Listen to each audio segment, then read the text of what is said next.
드디어 예수님께서 예루살렘에 입성하게 되었습니다. 자, 그런데 이 예수님의 예루살렘 입성은요, 정말 모두에게 역사적이고 정말 중요한 그러한 순간이었습니다. 우선 그 당시 그 땅에 살던 이스라엘 사람들에게 이것은 대단히 흥분이 되는 그런 것이었다. 예수님께서 갈릴리에서 처음 사역을 시작하셨을 때 그때 소문이 쫙 온 이스라엘에 퍼지기 시작했습니다. 그러면서 사람들의 반응이 막 뜨거웠어요. 그것은 정말 대단한 선지자가 나타났다 하는 것도 있지만 그것보다는 바로 그분이 메시아가 아닐까 하는 그런 것 때문에, 그분이 메시아가 아닐까. 자, 그러면서 시간이 흐르면서 소문이 점점 더 커져갔고요, 이제 많은 사람들은 정말 이분이 메시아이시다라고 확신하게 된 것이죠. 자, 그러면서 관건은 뭐냐? 이제 그 메시아가 언제 당신의 나라를 회복하시는가? 메시아가 언제 당신의 나라를 회복하시는가? 이게 관건이 됐어요. 전해 내려오는 전승에 따르면 메시아가 나타나서 활동하시다가 그러다가 이제 예루살렘으로 입성을 하시는데 바로 그때가 그 메시아가 그의 나라를 회복하시는 그때라고 하는 그런 전승이 있었어요. 그러다 보니까 예수님께서 이제 갈릴리 및 여러 지방에서 활동하시다가 예루살렘으로 입성하신다고 하는 이것은요, 그냥 단지 명절 되어서 그저 예루살렘 오시는 그게 아니고 바로 메시아의 왕국을 실현하는 그런 의미를 갖기 때문에 사람들이 흥분하기 시작한 거예요. 기대하고 또 기다리고 그렇게 있었던 것이죠. 바로 이런 분위기와 의미를 알기 때문에 예수님의 제자들이 이제 다음과 같은 행동을 합니다. 일종의 이벤트를 한 것이죠. 먼저 우리 36절 말씀을 함께 읽겠습니다. 36절 같이 읽습니다. 가실 때에 그들이 자기의 겉옷을 길에 펴더라. 길에다가 옷을 펴기 시작했어요. 무슨 얘기입니까? 왕으로 입성하신다 그 말입니다. 그냥 명절에 순례 때문에 들어가신다, 절대 그렇게 안 하죠. 그런데 왕으로 이제 통치하기 위해서 입성하시기 때문에 그 앞에 주단을 펴듯이 옷을 길다 펴는 그런 행동을 한 거예요. 이런 제자들의 행동을 보면서 거기 함께 했던 사람들, 즉 예수님을 따르던 그 모든 무리들이 거기서 다 함께 노래로 그 모든 일에 동참합니다. 그것이 바로 37절로 38절에 나오는 말씀이죠. 같이 읽도록 하겠습니다. 함께 읽습니다. 이미 감람산 내리막길에 가까이 오심에 제자의 온 무리가 자기들이 본 바 모든 능한 일로 인하여 기뻐하며 큰 소리로 하나님을 찬양하여 이르되 찬송하리로다. 주의 이름으로 오시는 왕이여, 하늘에는 평화요 가장 높은 곳에는 영광이로다 하니. 이것은 시편 118편 26절 말씀에다가 자기들의 고백을 함께 덧붙여 부른 그런 찬양입니다. 시편 118편 26절은요, 여호와의 이름으로 오는 자가 복이 있으며 우리가 여호와의 집에서 너희를 축복하였도다 하는 말씀인데요, 이 중에서 이 앞부분 여호와의 이름으로 오는 자가 복이 있으며 라는 그 말씀에다가 뭘 덧붙였느냐? 바로 왕이란 말을 붙인 거예요. 여호와의 이름으로 오시는 왕이여라고. 그리고 그 다음에 이제 뭐예요? 하늘에는 평화요 가장 높은 곳에는 영광이로다. 즉 하나님의 신적 통치를 노래한 그 내용을 덧붙여서 노래를 만든 거예요. 무슨 얘기냐? 메시아이시다 그 말입니다. 메시아로 입성하신다 그 말입니다. 메시아의 입성을 향해 올려드리는 그런 찬양을 부른 것이죠. 자, 이들이 그때 메시아로 모셔드렸다고 하는 것을 볼 수 있는 또 하나 근거는 여기는 안 나오지만 마태복음과 마가복음을 보면요, 그때 사람들이 또 뭐라고 외쳤느냐? 호산나라고 외쳤다는 거예요. 호산나. 이 호산나라는 것은요, 시편 118편 26절 바로 그 앞에 있는 25절에 나오는 여호와여 구하옵나니 이제 구원하소서라는 그 말 가운데 이제 구원하소서, 이거의 히브리어거든요. 호쉐아 나, 구원하소서 나, 지금 이제. 그러면서 그들은 그 뒤에 뭐까지 붙였느냐? 다윗의 자손일까지 붙이면서 그러면서 뭐예요? 메시아를 찬양하고 환영하는 그런 노래로 사람들이 불렀다 그런 것이죠. 또 하나 요한복음에는요, 또 다른 각도에서 이야기하는데 뭐냐? 그때 사람들이 종려나무 가지를 흔들면서 맞이했다 이렇게 얘기하고 있어요. 종려나무 가지를 흔들면서 맞이했다. 여러분, 이 종려나무 가지를 흔들었다고 하는 것은요, 그것은 바로 메시아를 환영하고 그 나라를 선포하는 그런 의미가 있는 바로 그런 겁니다. 왜냐하면요, 이 종려나무라고 하는 것은요, 이스라엘 사람들에게는 생명의 상징일 뿐만 아니라 동시에 이것은 메시아라고 여겨졌던 유다 마카비의 상징이기도 했기 때문에 그래요. 유다 마카비, 그렇죠. 그때부터 한 200년 전인 주전 164년에 그는 마카비 혁명을 일으켜가지고 그래서 헬라를 몰아내고 그리고 성전을 회복하고 이스라엘 회복한 일이 있었습니다. 그래서 그때 나온 게 수전절 아닙니까? 그런데 그 유다 마카비의 상징이 바로 뭐냐? 종려나무 가지예요. 그러니까 그들이 종려나무 가지를 흔들었다는 건 무슨 얘기냐? 예수님도 유다 마카비처럼 그렇게 예루살렘 성전을 회복하시고 이스라엘을 회복하시는 그런 메시아이시다라는 고백으로 그렇게 흔드는 거예요. 이렇게 그 당시 사람들에게 예수님의 예루살렘 입성은요, 메시아 왕국의 회복이라는 면에서 아주 중요한 의미를 가진 역사적 사건이었다 하는 것이죠. 자, 그런데 이게 중요하기는 예수님에게도 마찬가지예요. 사람들만이 아니라 예수님에게도 마찬가지였어요. 영적으로 하나님의 역사에 있어서도 역시 마찬가지였습니다. 비록 그들의 기대나 생각하고는 다르지만, 그러나 예수님은요, 분명 뭐예요? 예루살렘에 들어가실 때 메시아로서 들어가신 거예요. 당신 스스로 내가 메시아라고 생각하면서 들어가신 것이 분명합니다. 비록 그들이 원하는 그런 나라를 세우러 가시는 건 아니었지만, 그러나 예수님은 역사를 뒤바꿀 갈보리 십자가 그 부활을 통해서 하나님의 나라를 세우기 위해서 지금 들어가시는 거예요. 그러면 동일한 중요성, 아니 훨씬 더 중요한 의미가 있는 것이죠. 자, 그래서 제자들이나 사람들만 이벤트를 준비한 게 아니에요. 예수님도 당신 스스로 이 메시아 입성에 걸맞는 이벤트를 준비하셨는데, 그런데 이게 언뜻 볼 때는 좀 황당하다 하는 것이죠. 예수님이 스스로 이벤트를 준비하셨는데 이게 언뜻 볼 때는 황당하다. 우리 28절로 30절까지 말씀을 함께 읽겠습니다. 같이 읽습니다. 예수께서 이 말씀을 하시고 예루살렘을 향하여 앞서서 가시더라. 감람원이라 불리는 산 쪽에 있는 벳바게와 베다니에 가까이 가셨을 때에 제자 중 둘을 보내시며 이르시되 너희는 맞은편 마을로 가라. 그리로 들어가면 아직 아무도 타보지 않은 나귀 새끼가 매여 있는 것을 보리니 풀어 끌고 오라. 예수님이 메시아의 행차를 준비시키셨는데, 그런데 말이 아니고 나귀를 준비시켰다는 것, 이게 좀 상당히 당황스럽고 황당한 이야기죠. 왕으로 좀 들어가시는데 그런데 나귀를 타시겠다고 한 거예요. 이거는요, 그 당시로 볼 때는 아주 특이한, 좀 당황스러운 그런 겁니다. 왜냐하면요, 그 당시에 나귀는 이거는 여인들이나 혹은 아이들이나 혹은 가난한 노약자들 아니면 평민들이 타는 아주 볼품이 없는 동물이었거든요. 절대로 뭐 힘이라든가 품이라든가 어떤 권위라든가 이런 거하고는 거리가 먼 그런 거예요. 제가 성주순례 가서 나귀를 타보지 않았습니까? 설교를 하기 위해서. 그런데 제가 타도 볼품이 없어요. 제가 타도 볼품이 없어요. 정말 작고 연약한 짐승입니다. 물론 뭐 힘은 좋아요. 그래서 어른 하나를 태우고도 산길을 갖다가 걸어갈 정도로 그렇게 튼튼하다고는 하지만 정말 볼품은 없었다. 무엇보다 일단 다리가 너무 가늘어. 딱 보면 다리가 너무 가늘어가지고 정말 타기가 미안할 정도예요. 거기에다가 눈이 너무 슬퍼요. 그게 문제야. 정말 눈이 선하게 생겼는데 슬퍼. 하여간 여하튼 간에 그런 짐승이 나귀예요. 그런데 이런 나귀를 타고 예수님께서 왕의 환호성을 받아가면서 그러면서 입성 퍼레이드를 했다? 웃긴다 그런 얘기죠. 그렇죠? 정말 안 어울린다는 거죠. 아니, 왕이라고 하는 그런 환호를 받으며 들어가는데 나귀를 타고 그걸 퍼레이드를 한다? 이건 정말 우스꽝스럽다라고 말할 수밖에 없는 거예요. 더군다나 예수님은요, 그때 나귀를 탔는데 나귀 중에서도 아직 사람이 한 번도 타보지 않은 새끼 나귀를 끌고 오라고 하셔서 그걸 타셨어요.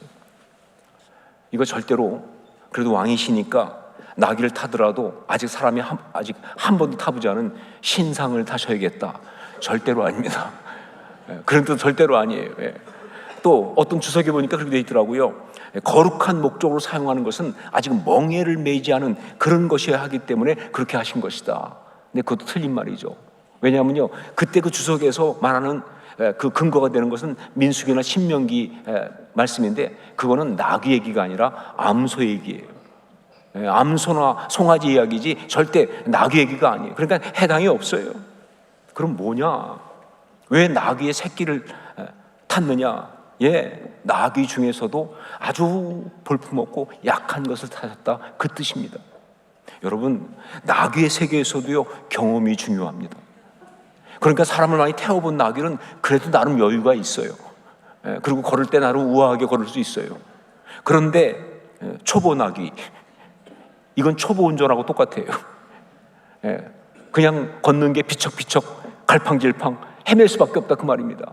그러니까 그 나귀를 타면요, 그나마 품이라고는 전혀 없는 거예요.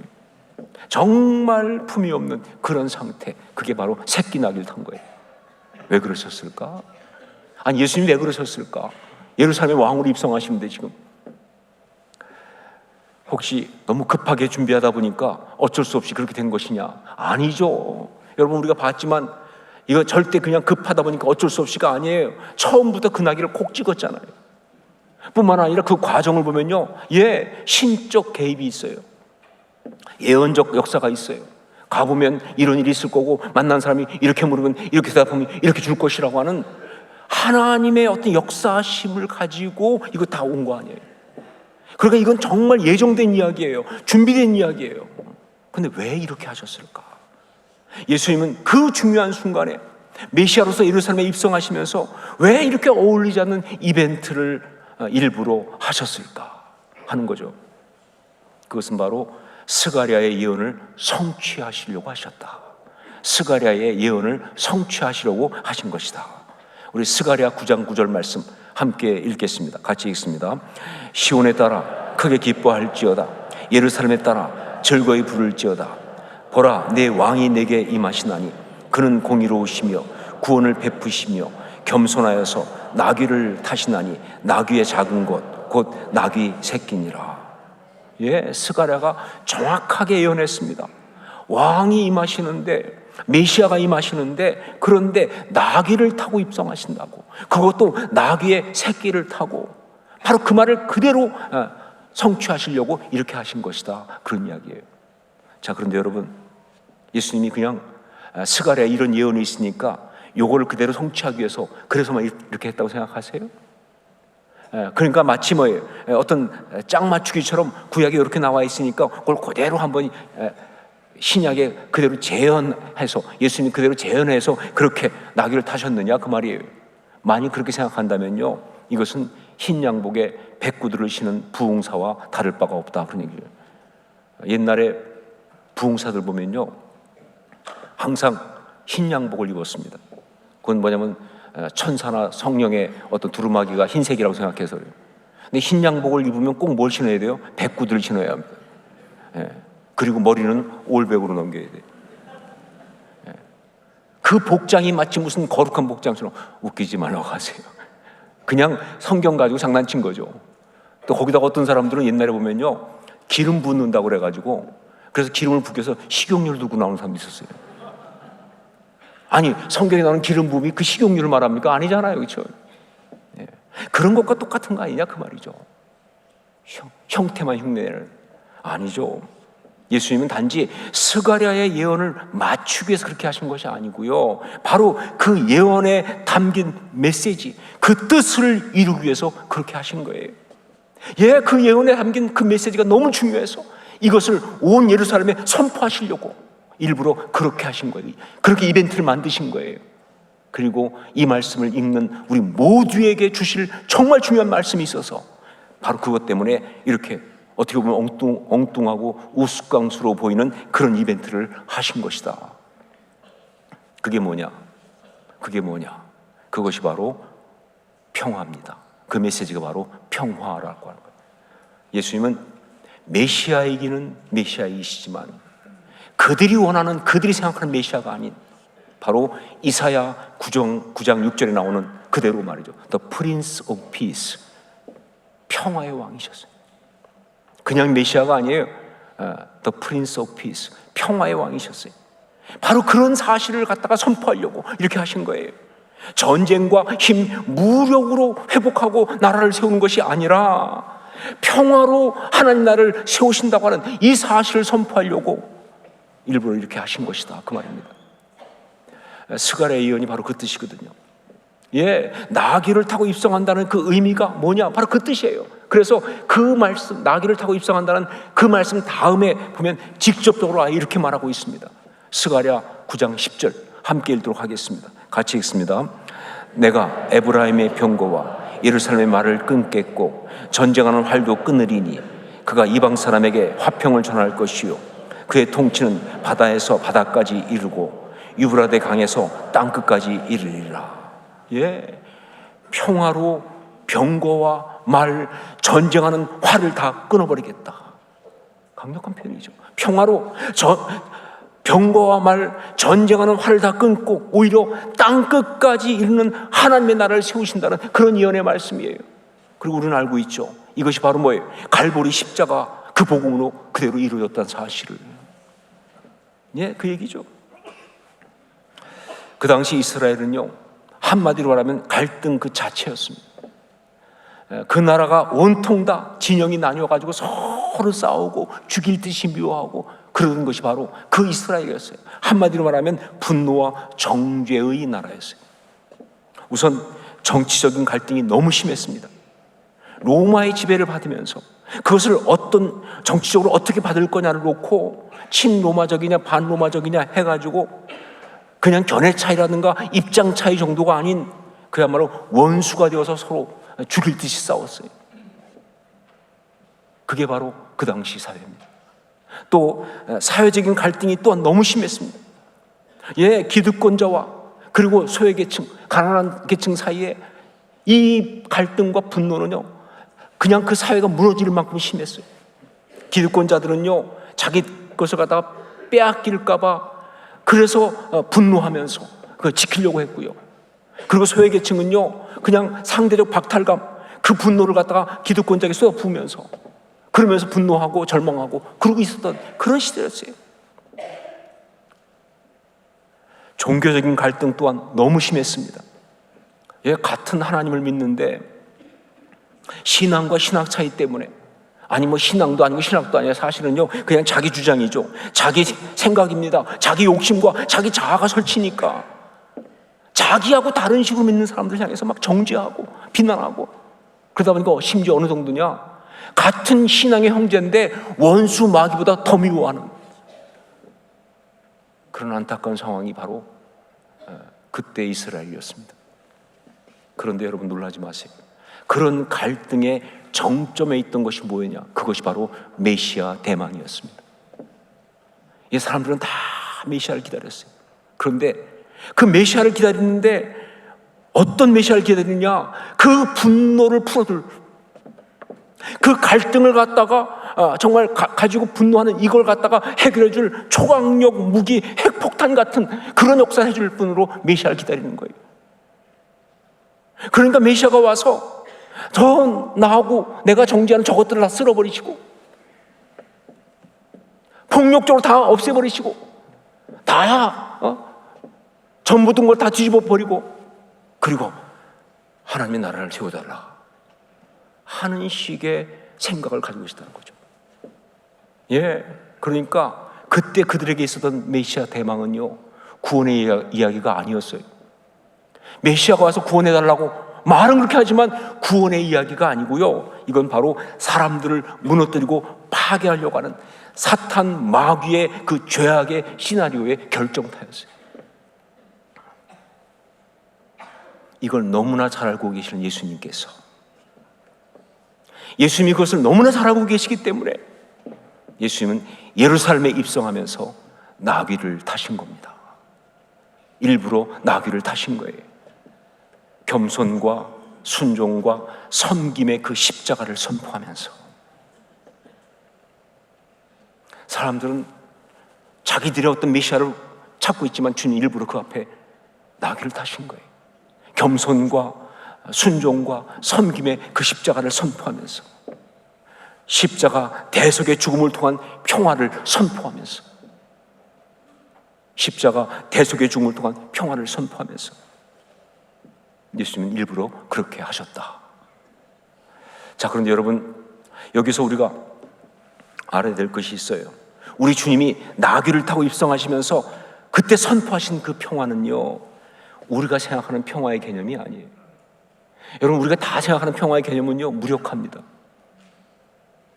그리고 뭐예요? 정말 나약하죠.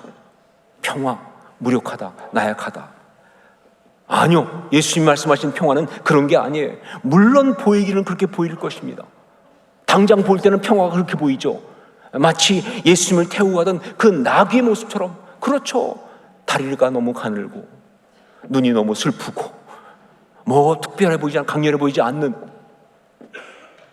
근데 여러분 아셔야 될 것이 있어요. 그 모습에서 나귀가 주인공이 아니에요. 중요한 건 뭡니까? 그 나귀를 누가 타고 계시다? 예수님이 타고 계시다가 중요한 거예요. 이게 평화예요. 이게 주님 말씀하신 평화의 본질입니다. 나귀가 아니에요. 나귀를 예수님이 타고 계시는 거예요. 예, 주님이 선포하신 평화는요, 어떤 무력, 어떤 강력보다 더 강력하고 놀라운 능력으로서의 평화입니다. 세상이 막을 수가 없어요. 죄악이 막을 수가 없습니다. 마귀가 절대로 이길 수가 없어요. 그래서 오늘 말씀에도 보면 제자의 무리들이 노래하면서 하늘에는 평화요 가장 높은 곳에서는 영광이로다 라고 하니까 바리새인들이 선생이여 당신의 제자들을 책망하소서라고, 왜냐하면 하나님 통치를 말하는 이야기를 하니까 그것을 갖다가 이렇게 예수님께 그렇게 얘기하는데, 그때 예수님은요 아주 단호하게 이렇게 말씀하셨습니다. 내가 너에게 말하노니 만일 이 사람들이 침묵하면 돌들이 소리 지르리라.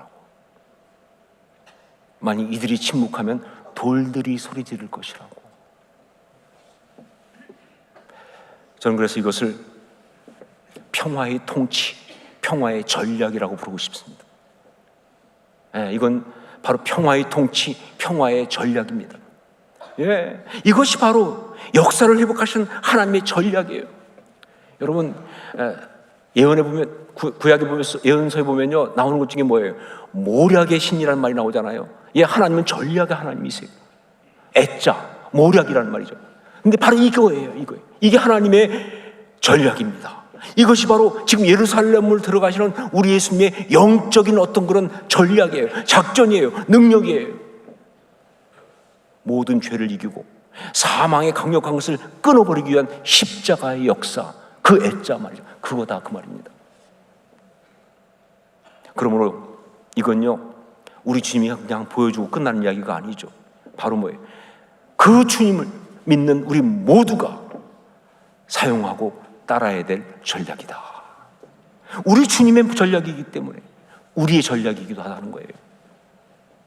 여러분, 신앙인에게 정말 유일한 전략이 있다면 평화입니다. 신앙인에게 유일한 능력이 있다면 바로 평화입니다. 예, 우리는 그래야 되는 거예요. 여러분, 성도는 세상과 달라야죠. 세상은 서로 싸우고 미워하고 분노하고 정죄하고 그렇게 갈지 모르겠지만, 우리도 똑같이 그런다면 그게 어떻게 신앙 공동체겠습니까? 예, 우리가 신앙이라면 적어도 기도하는 내용이 달라야 되지 않느냐 그 말이에요. 똑같이 기도하면 그게 어떻게 신앙이라고 말할 수 있냐 그 말이에요. 예, 우리는 평화예요. 평화를 위해 기도하고 평화의 전력을 사용하고 평화의 능력을 사용하고 그렇게 하나님 나라를 이루어야 할 줄을 믿습니다. 예, 우리 주님이 바로 사용하신 능력이 그거니까.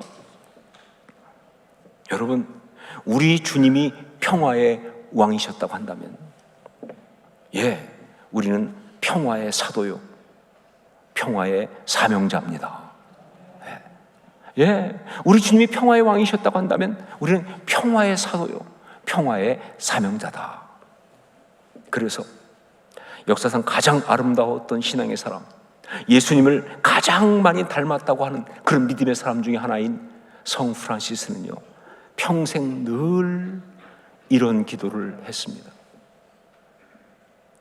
유명한 성 프란시스의 기도죠. 주님, 저를 당신의 평화의 도구로 써 주소서.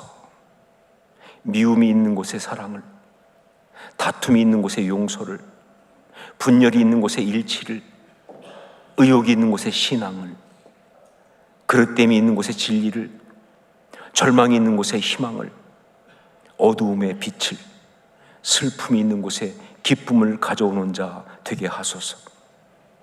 위로받기보다는 위로하고, 이해받기보다는 이해하며, 사랑받기보다는 사랑하게 하여 주소서. 우리는 줌으로써 받고, 용서함으로써 용서받으며, 자기를 버리고 죽음으로써 영생을 얻기 때문입니다. 아멘. 이 기도를 우리도 해야 합니다. 이 기도를 우리도 드리기 원합니다. 이제 이 시간 함께 기도할 때 성 프란시스의 이 기도를 나의 기도로 다 올려드릴 수 있기를 원합니다. 예, 기도하면서 정말 성 프란시스의 기도처럼 우리도 우리 입술로 고백하세요. 주님, 나를 평화의 도구로 써주시옵소서. 어느 곳에 있든지 그곳에서 정말 주님의 평화의 도구로 나를 사용하시사 그 평화로 주의 나라를 이룰 수 있게 하여 주시옵소서. 모든 죄를 이길 수 있게 하여 주시옵소서. 하나님의 아름다운 역사를 이루게 하여 주시옵소서. 구체적으로 간구하고 고백하면서 함께 통성으로 같이 기도하겠습니다.